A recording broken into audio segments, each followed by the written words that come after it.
Yeah, good evening, ladies and gentlemen, and welcome to the Street Cat Al Show. And we're here with a very special guest, one that I've known all my whole life. And I'm so happy to have him here to the show. I'm very honored. And we're going to start off by you telling the audience your name, where you're from, where you grew up at, and where you live at now. All right. Well, first of all, let me thank you for allowing me to be on your program. Uh, it's a wonderful program, and I'm glad to be a part of it. And I hope that whatever wisdom that I can impart upon your audience will be well received and help you in promotion of your business and what you're trying to do on your platform. So once again, thank you, my brother, for the opportunity.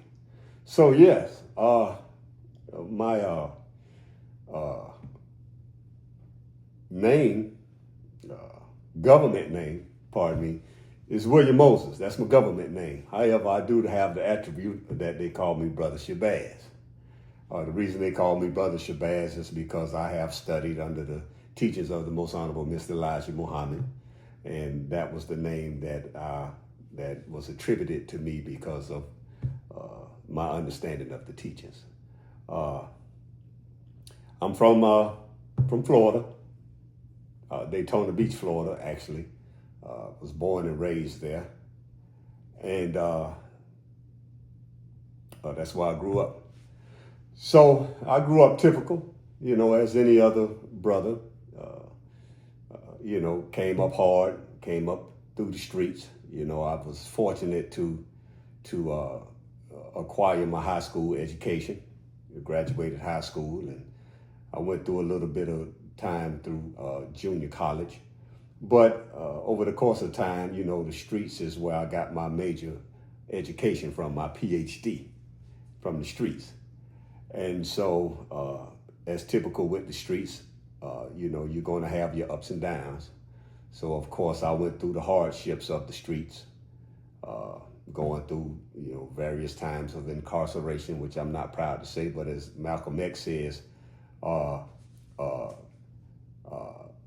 being a former criminal is no disgrace, but remaining one is a disgrace. So I have to say that now at this particular point in time of life, for the last 30-something plus years, I have not been of that type of lifestyle. That's just an experience that I had growing up. It's typical for a lot of black men in American society. But now, I'm at the stage in life to where I'm more mature now. And my goal and purpose at this particular point in time is to impart my wisdom upon the youth in hopes that the experiences that I have went through in life, that I could relate to them, would help guide them down the correct path to where they don't make the same mistakes that I have made and a lot of us black men have made in the past. And so that is what I live for now, and hopefully through this platform I'll be able to help guide our young people in a good direction. Okay, that's wonderful. And I see that you wrote several books here. One of them is titled What Black Women Should Not Do in Relationships, and then you have another one called Black Truth. For the black man. For the black man. Correct. Okay. All right, well, back in the days, I did my investigation, and at one point they said you had a little reputation in Daytona for living the pimp lifestyle before you changed your life. So give the audience a little insight of those days when you were macking. Yes, sir. Yes, sir. It's not really something I'm proud of, but again, when you're coming up through the streets, that's a part of it. That's a part of the education. So yeah, back in the day, I had a few ladies that liked me and did what they felt that was necessary to help me succeed in life. And I took it. I don't want to say that I took advantage of that, but I did incorporate their life into mine to where it was beneficial and advantageous to me. And so, yeah, I had a few women back in the day. They used to kick me down that paper. And uh, that's just, it was what it was. It is what it is. Like I say, I'm not really proud of my street cred, because again, I'm older now with a different type of mindset and different type of lifestyle. But I can say that I was a force to be reckoned with back in the day. I'm not trying to say I was big and illustrious like Magic Don Juan and boys like that, but I could hold my own. Of course, when I used to travel, when I used to go to places like Las Vegas, I used to meet some of the pimps there, and they recognized me right off, because a player recognizes a player. And so with that being said, at one point in time, I was always an individual that had ladies that took care of me in the ways that I needed for them to take care of me, which means, they kicked down that paper and they did what was necessary, that I decided what was necessary for them to do to provide for my lifestyle, to enhance the vision and the goal that I was trying to attain back in that day. Yes, sir. All right, then. So I want to ask you a personal question. Although I've witnessed some of the moments, but could you let the audience know who introduced you to the game? The Pimp game, that part? Introduced you to the Pimp game. Yeah. Actually, it was a brother named James Candidate. Yes, sir. He introduced me to the Pimp game. And he was a real player. He used to have the Baritz Cadillac. I don't know if you remember what type of Cadillac that was, but it was a two-door coupe. And the trunk was slanted upwards in the back, like with a little tire in the back. Right. And that I remember, man, he rolled up in the project with that, and he had his attire on. He had the curls, he had the jewelry. And he had a couple girls that, got out the back seat, or got out and opened the door for him quite naturally. But he had a few women with him at the time. And actually, he introduced me to them. And one of them actually ended up, choosing me. So, yeah, it was a brother named Candidate, James Candidate. God bless the dead. I think he has passed away now. And I think he used to run with a brother named Loomis out of Texas. Was that Loomis Green? Yeah. Okay. I think it's Loomis Green, but Loomis, I know it was Loomis, and he was a big time pimp out of Texas. And this was back in either the late 80s or the early 90s, when I first met those guys, Loomis and James. But James is the one that introduced me to the Pimp game. He gave me some of the rules and laws of how to establish yourself, how to function in that game, how to keep the women under control, and just how to maintain your status as a player. Because, back in those days, to be a pimp and to be a player, you had to carry yourself a certain way. You couldn't call yourself a player and be walking around with raggedy jeans and dusty shoes, you know what I mean? You had to dress a particular type of way. You had to have your hair set up a certain type of way. You always had to be groomed and well kept.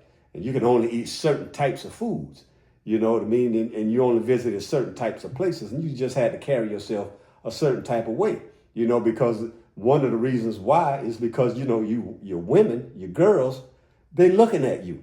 You understand? So if they have chosen you to represent them, because the thing is if you're a boss player and a boss pimp, then you have to make them women know and understand that it's in their best interest to be around you. See, because for them to be around you, that makes them look good. Check. That gives them a reputation in the street. And so that's why they're going to do what is necessary to help get you to the goal that you're trying to achieve.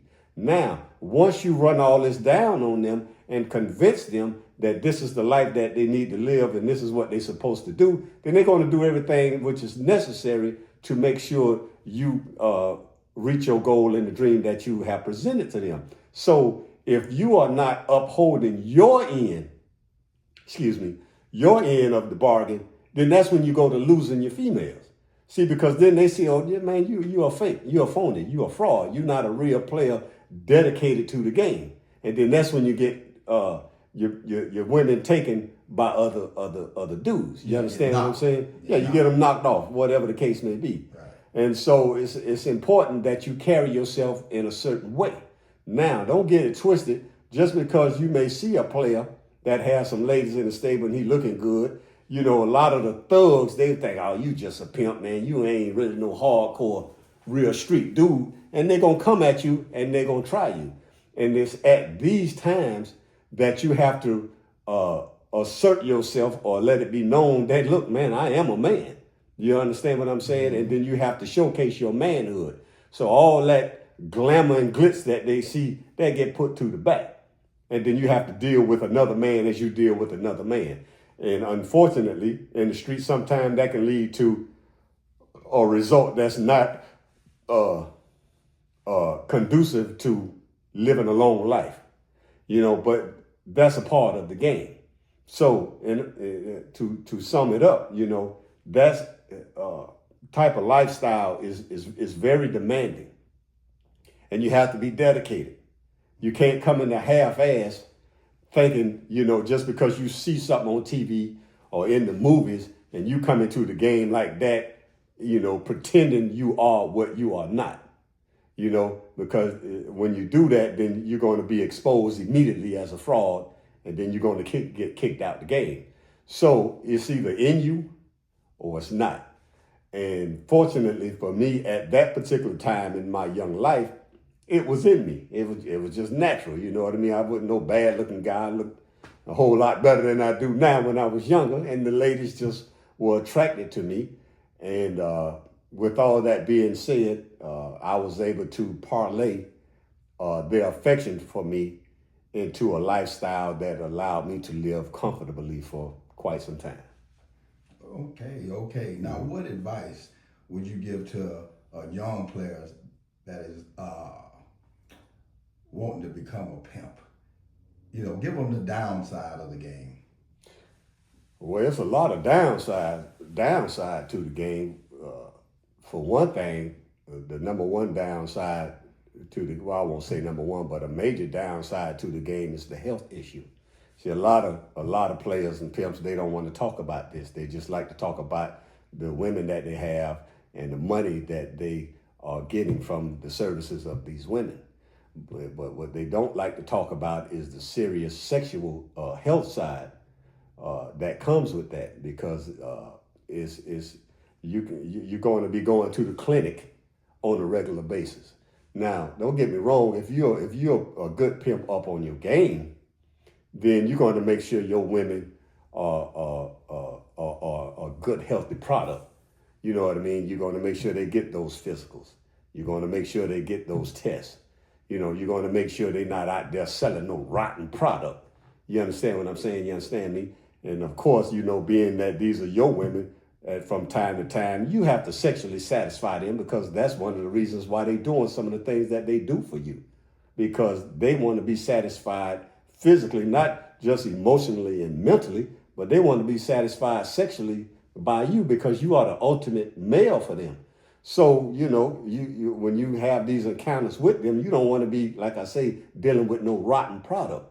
See, so that's why a real true player, a real true pimp is going to have his women, you know, up to par.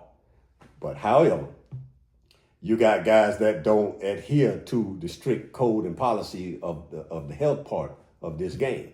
You understand me? Because a lot of these dudes, you know, they ain't never had no women, and then when they get some, because they gorilla pimping, or, you know, they put them on drugs and string them out like that, which is a cheap way to get women to do what you need for them to do. And then if you one of them types of dudes, you ain't really seasoned like that, you know, you look around like, man, I got 2-3 women here, I can just get with them anytime I want, and then you running off in them raw, butt naked, and you're not realizing the fact that, hey man, these women out here messing with other men. Now, even though you may have provided them with protection, such as condoms and stuff like that, you know, that stuff is not 100% effective.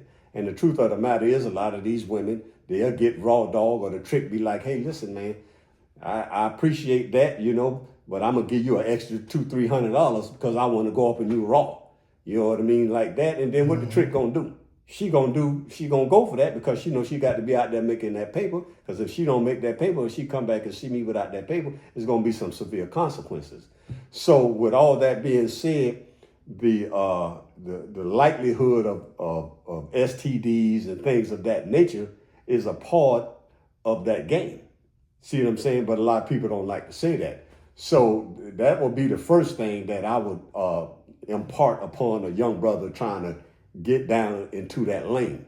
You understand, is the health aspect of it.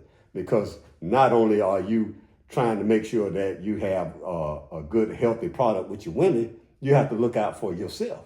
Again, because I say you're going to have to service these women from time to time. And if they're bringing you something from the street, you mess around and get something you can't get rid of. Yeah, you're a boss player and you done had 30, 40, 50 women in your stable and your name is ringing all over the state, throughout the United States, whatever, what have you. But after that, when you go home alone, you got to open the medicine cabinet and you got to take 4 or 5 pills every day to sustain your life. See, so that part is what that's the information that I would give to a youngster trying to get into this game. Fortunately for myself, I'm clean. You know, I got a good bill of health. I don't have any kind of diseases or nothing like that, but I'm just giving that part of the game to you because a lot of the bros, they don't want to talk about that part. So that would be the main thing that I would try to get a young man to understand about that game.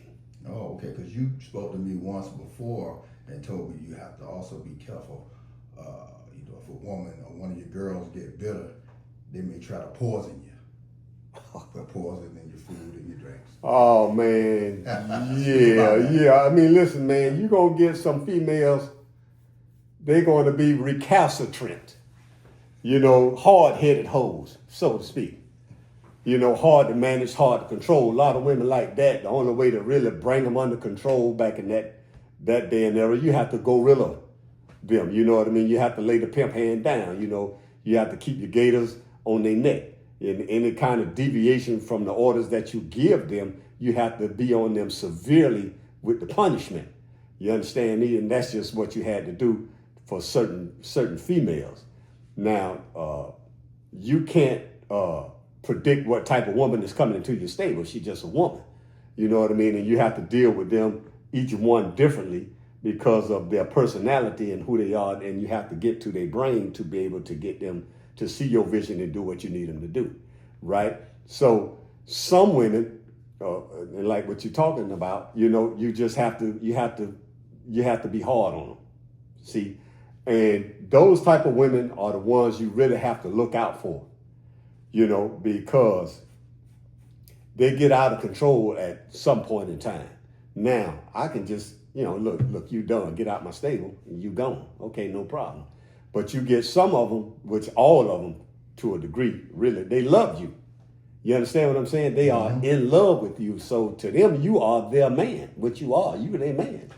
And it's hard for them to just be separated from you.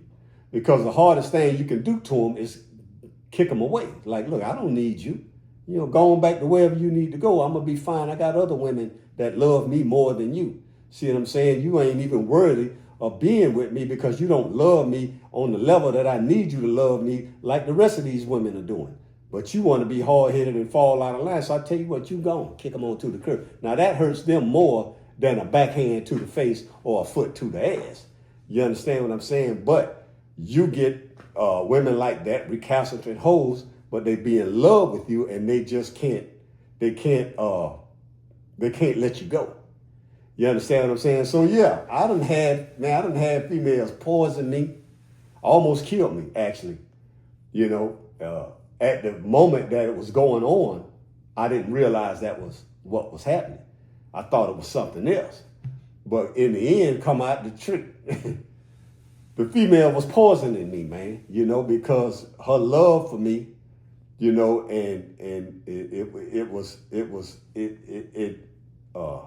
it was everything to her. And then when it got to the point that she was so recalcitrant that I got rid of her, she couldn't take it. And so when she found the opportunity, she poisoned me. And man, I was in the hospital for about a month. You know, I was on death's door. You know, they had to do what they had to do to save my life, and I appreciate them for what they did. Because if not, I'd have been gone a long time ago. So yeah, I had a female, man. She tried to take me out. I had another one that in that right prior to that tried to take me out. She missed me by like a hair, because I was standing inside on this side of the door, the screen door, and she was outside trying to get in. Another one of the recalcitrant females that I ended up getting rid of because she didn't want to stick to the program like the rest of them.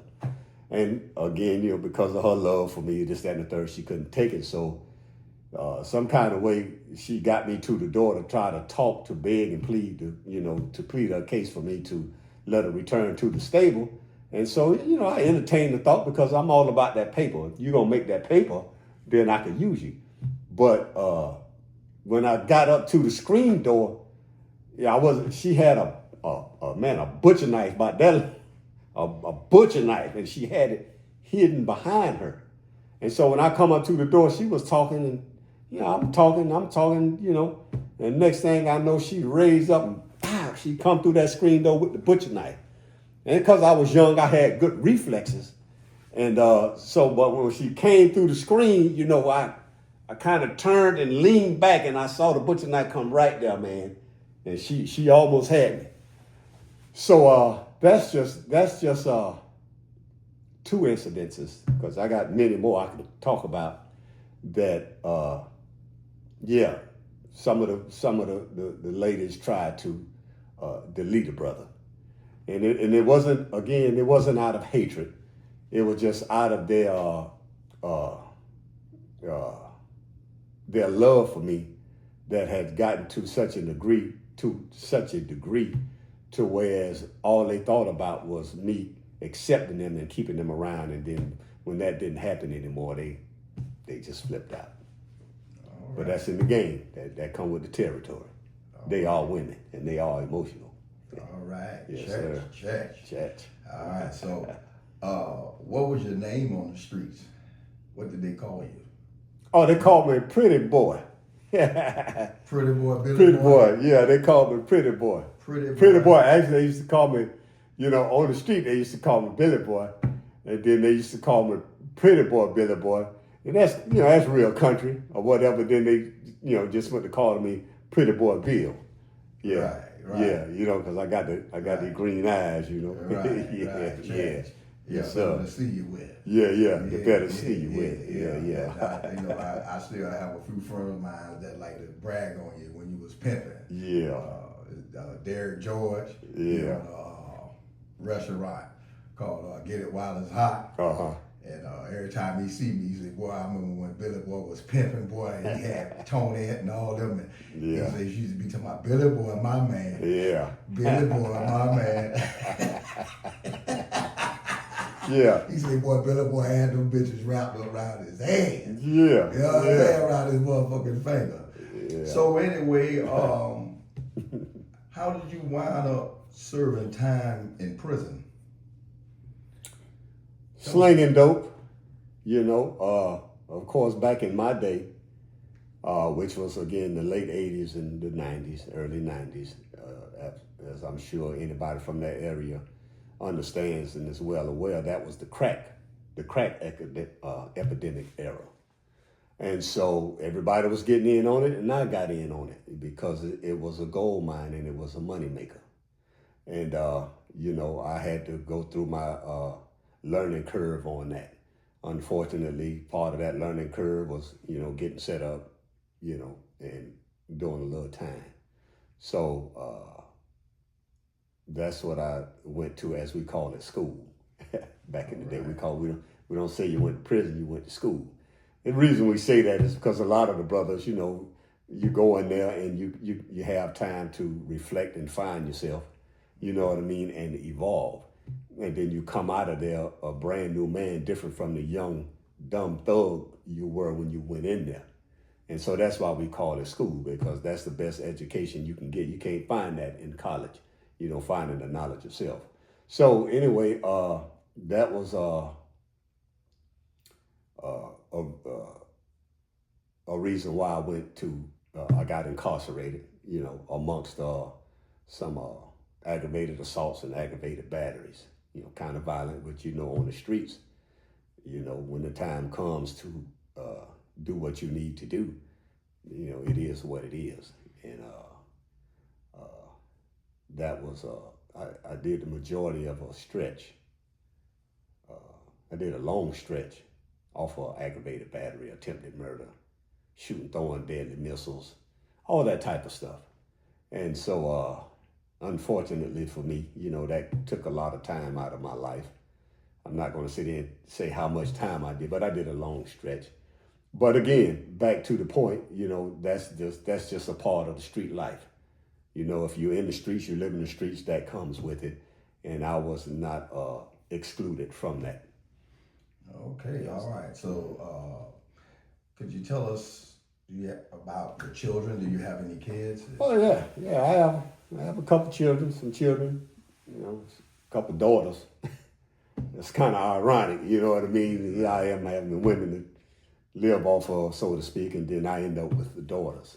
Actually, I had a son. God bless the dead. He didn't make it. My firstborn actually was a son, but he didn't make it. But yeah, I have 2 daughters and a host of grandchildren. All right. Yes, sir. All right. So after doing your stint in school, as you call it, Mm-hmm. What made you square up? Well, for one, when you're in school, you're going to go through that religious journey, So I went to trying to figure out why I was even in this predicament and what is it that I did to deserve to be in this type of situation. Because I've always thought that internally I had a good heart and am a good person. So I didn't feel that I deserved to be in that particular type situation, locked up for years on end. So I went to searching, internally, like, okay, what's wrong with me? Is there something wrong with me? Is there something that I'm missing? Is it just something about life that I don't understand? And when you go to thinking like that, the natural course or the obvious course that most guys take, in that situation is, okay, let me go with religion. I grew up as a Christian and whatnot, but I come to realize that Christianity was not working for me because I pray to Jesus and, you know what I mean, and get baptized and all of that stuff, and reading the Bible and this, that, and the third, but my life had never changed. I was still suffering like everybody else. So I was like, well, man, maybe that math is not mathing. So I started a religious journey. I ended up trying Hebrew Israelite. Then I eventually went to the Orthodox Islam, and then I ended up in the Nation of Islam. And I started studying the teachings of the Most Honorable Mr. Elijah Muhammad. And I found that worked for me. It allowed me to have discipline to stay on the right course. And it taught me a lot about the knowledge of self, and it just taught me a lot about the world around me. And so with that, and also the fact that, I had a child out there in the world that I wanted, I desperately wanted to get back to be a good father to. And that, I was growing old. I was still young in my 20s or whatnot, but I realized that, hey, man, this is not the way to be. And I have to develop into a more disciplined, responsible, mature man. And so that once I realized those things through the helping of the teachers, it's kind of like a light bulb went off. And then from that point on, I made the decision and the conscious effort to stay what they call the right course. All right. Now, with all the experience that you have, how do you compare women dealing with them in the pimp game versus the square world? Run that by me again. I'm trying to understand. Run that by me one more time. Well, basically, I was saying you've dealt with women on the one side, on the pimp level in the life of pimping and hoeing, mm-hmm. and then later you start dealing with women in the square world. Right.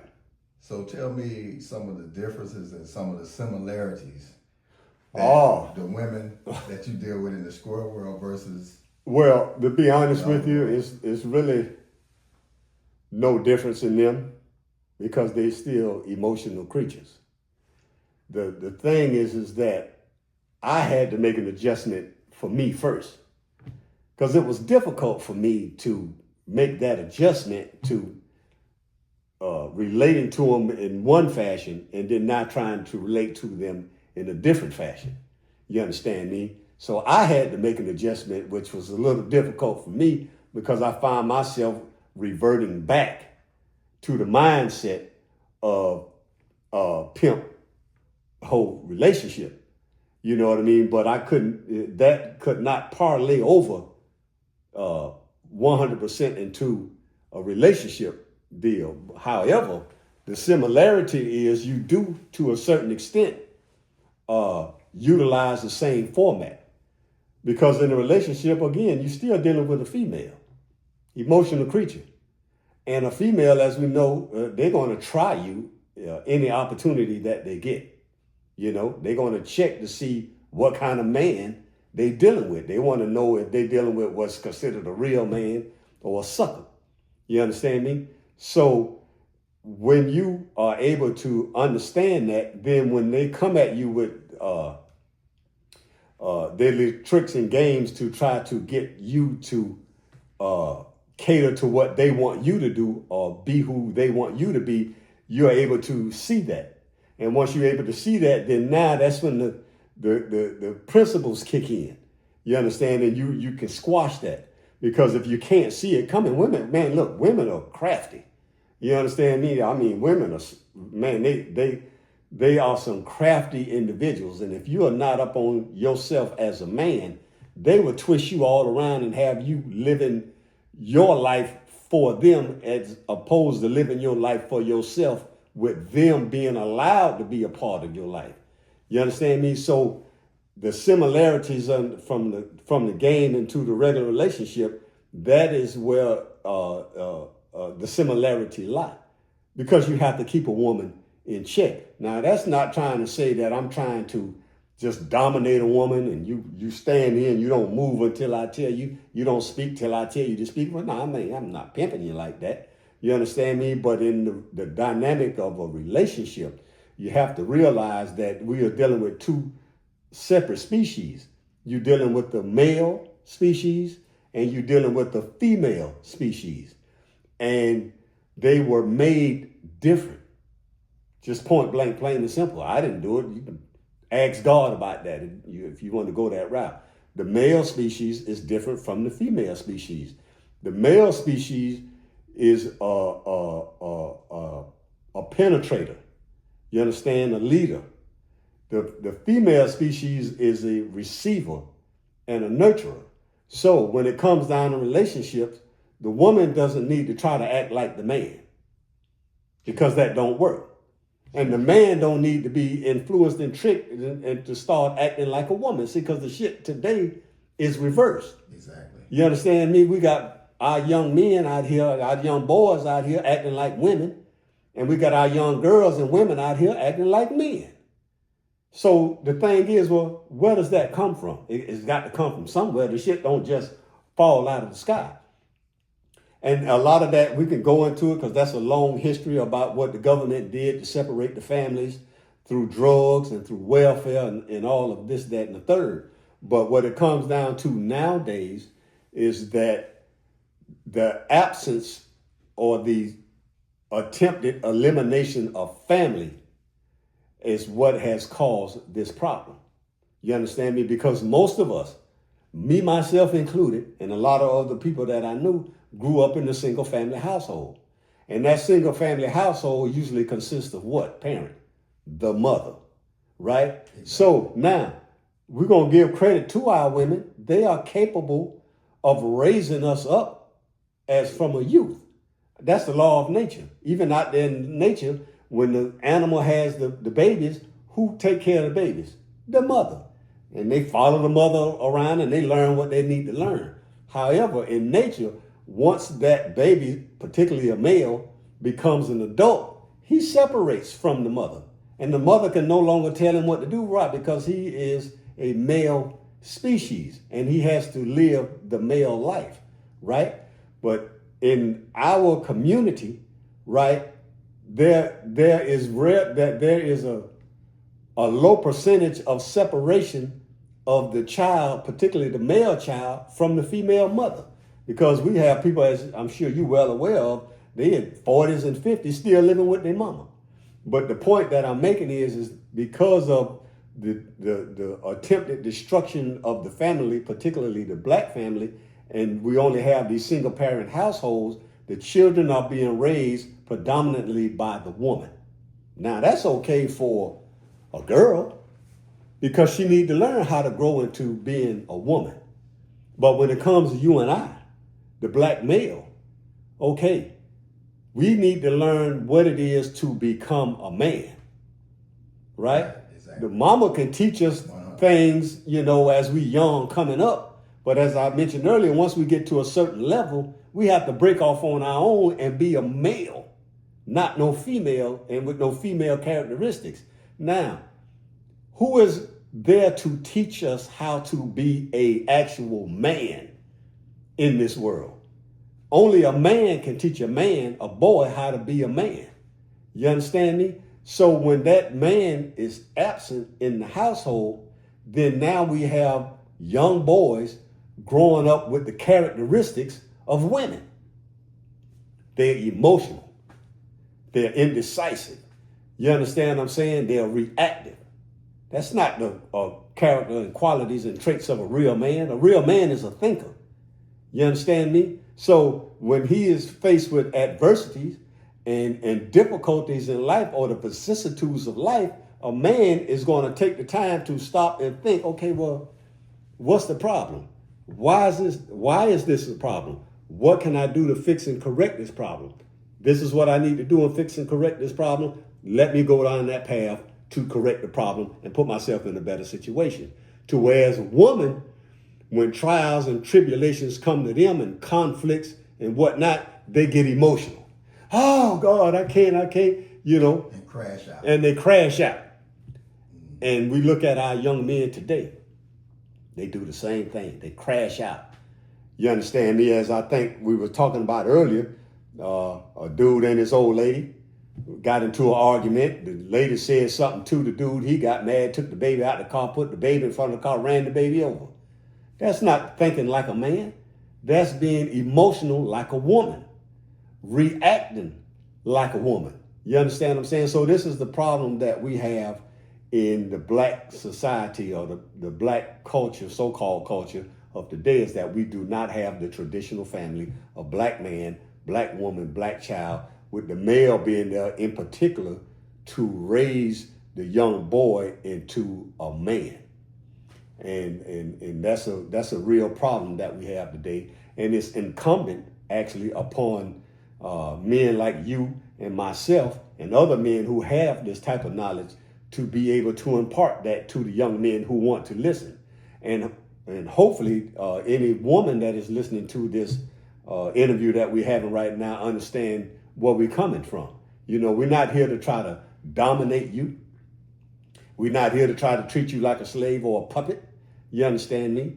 We just want to reconnect with you, reestablish the family, and so we can raise our children properly. So boys can grow up to be men, girls can grow up to be women, and it won't be the other way around that society has fashioned for us to be, because it's destroying the black race, the black community.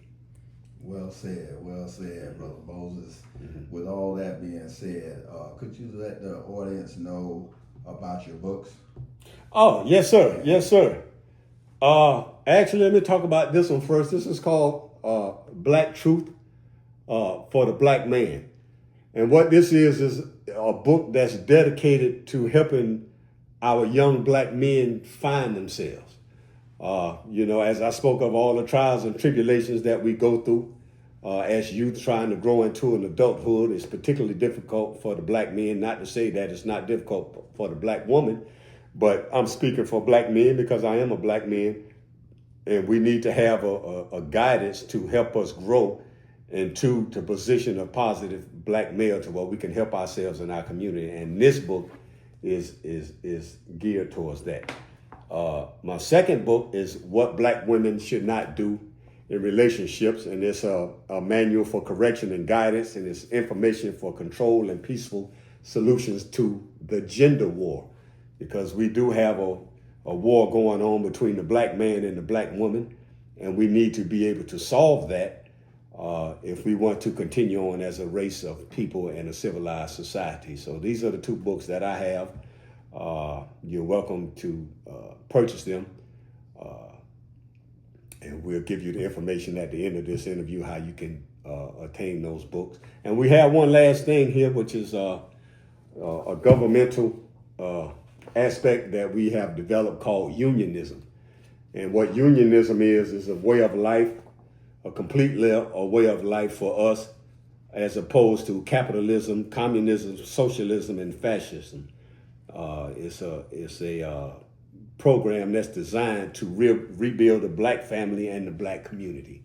And so these are some of the literature that I have ready now for consumption for anyone who's interested in it. And we have other books on the shelf that we just have to get published. But these are the three that we have ready at this particular point in time. All right. And could you let the audience know how they can order the book? Through a phone number, website? Yeah, you can contact me at lordkhabir@gmail.com. That's Lord, Khabir, at gmail.com. And you can also contact me at Unionist Solutions. That's Unionist Solutions at gmail.com. Or you can call me directly at 321-332-3440. And you can put in your order, and we'll make sure we get that to you ASAP. Well, Brother Moses, man, we really enjoyed you here on the Street Cat Avenue show. And hey, man, I learned a lot. I will be having you come back. Oh, yeah, most definitely. Time. Yeah, I'm sorry. Go ahead. Yeah, no problem. Before we wrap things up, give the audience a final word of wisdom. Well, I guess the final thing that I could say is, first and foremost, is always try to maintain good health. It's nothing more important in this world than good health. You can have all the money in the world, and you will trade that all in to have good health. So first and foremost, be mindful of your body, be mindful of your mind, be mindful of your spirit, and try to keep that healthy at all times, because the world that we live in is built to destroy you. And what we have to do is be strong enough to fight off the evils that are geared towards us and be able to make our way through this battle onto the other side of a civilized and functioning society. And lastly, just do your best to not only be a good person for yourself and for others that are coming to your world, but in particular for your family. Because again, the number one goal of black people nowadays is to preserve our existence. And only way I feel that we will be able to make it through these hard times and come in on the other side on the righteous note is to preserve the black family. So take care of your health and try to preserve the black family, and then do the best you can in life towards others. And as they say, do unto others as you would have them do unto you. All right, Brother Moses, Street Cat Avenue, Church.